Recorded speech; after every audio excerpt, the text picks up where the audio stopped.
You may be liable for injuries an independent contractor suffers on the job. So employees who are injured are usually covered by insurance. So workman's compensation insurance is something that all employers have to have. But if your employee gets injured, it's usually covered. If your independent contractor gets injured, you don't have that type of insurance. The independent contractor could sue you, and you might be liable to pay those damages. Now, with the types of businesses that I'm working on, it's book sourcing and book listing. There isn't a ton of risk there for injury, but it is there. I mean, somebody could throw their back out while trying to carry some boxes, and then they couldn't work for a while. And if we don't compensate them, they might be motivated to take us to court to sue us, and their claims might have some ground. So just keep that in mind again when you're setting up this type of business. And finally, you face a risk of government audits. So state and federal agencies, particularly the IRS, want to see as many workers as possible classified as employees and not independent contractors. And the reason is financial. The more workers that are classified as employees, the more tax and insurance money flows into the government coffers. And the harder it is for workers to underreport or hide their income from the tax man. So there's a big financial benefit to making sure that employees are considered employees instead of independent contractors from the government's perspective.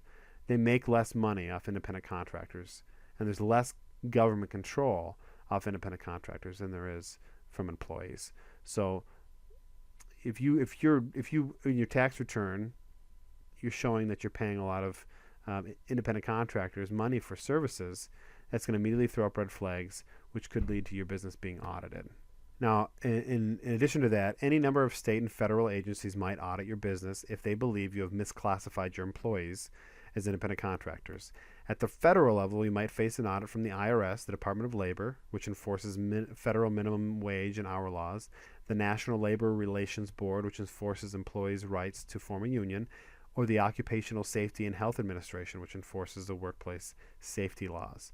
At the state level, you could attract attention of your state's unemployment compensation or workers' compensation agency if a worker you classified as an independent contractor applies for benefits. You could also face an audit from your state's tax agency. So you see there's a flood of government agencies that might be interested in auditing you if they feel like you're misclassifying the people you have working for your business. So definitely a risk to take into consideration. It should also be motivation for you to make sure that you structure things legally so that if this does happen, it's not the end of the world. So I just would really encourage you to take some time to consider the pros and cons. I mean, how you structure your business is a very serious affair because you want to be able to, as a businessman, you want to be able to focus on building a business. You want to focus on helping your organization source product and ship product efficiently. You want to manage your Amazon site. You want to handle customer service. Ultimately, you want to automate the entire process. You don't want to be spending all your time, money, and effort dealing with government agencies that are auditing you because of your questionable classification processes. So definitely take all this into consideration. Spend some time, talk to some tax professionals, and make sure you have everything set up properly and legally. So why we like our independent contractors. I think some of the main reasons is payroll is as simple as our compensation plan. And we don't have to worry about any of the taxes and insurance that is necessary for having employees. We can just say, okay, we'll pay you $1 per book sourced or 25 cents per book sourced, and that's it. It's really easy. How many books you source? We can issue them a payment for the work that they've completed, and that's it.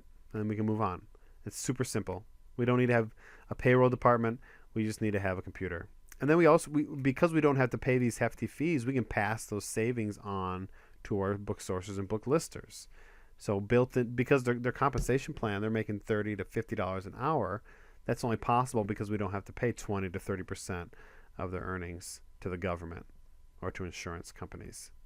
Again, I think it's best for us. It's simpler, it's easier, and I think ultimately it's in the best interest of people that are working for us to be independent contractors. The direct benefits that the independent contractor feels then are they own their own business. So maybe for the first time in their life, they're able to own their own business, they own their own job.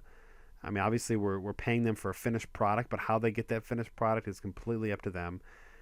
Another great thing that they can do as an independent contractor, but they can't do as an employee, is they can write off all sorts of business expenses. They can write off their mileage, or they can pay for their business. They can pay for a portion of their car. So we take the standard deduction which is 56 cents per mile. I mean, that adds up.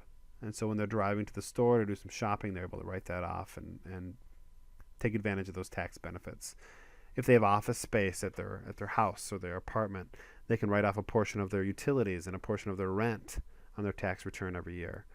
They're going to be required to buy equipment and supplies, but they can write those things off too. A personal computer, education. If they said, you know what, I want to learn more about what it means to be a businessman, I'm going to go to school. I'm going to take night classes to get my MBA. Well, guess what? You can write a portion of that education off as a business expense because you're a business owner, and that's what business owners get to do. More benefits, you have the ability to defer your income tax until the end of the year. So normally they're automatically taking income tax out of your paychecks as an employee.